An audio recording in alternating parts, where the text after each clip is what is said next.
Очоко бышкан тамак эмнеге мынча даамдуу болот? Газ плитага бышкан тамакка караганда чынында очоктун тамагы ширин. Бүгүн очоко суйук макарон кошулган тамак жасаймын.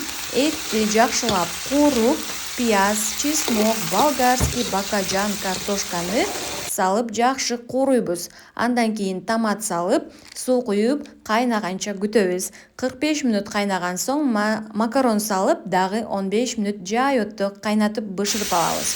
Тамагыбыз даяр. Сиз да очоко бышкан тамакты жакшы көрөсүзбү? Комментарийге жаза кетиңиз.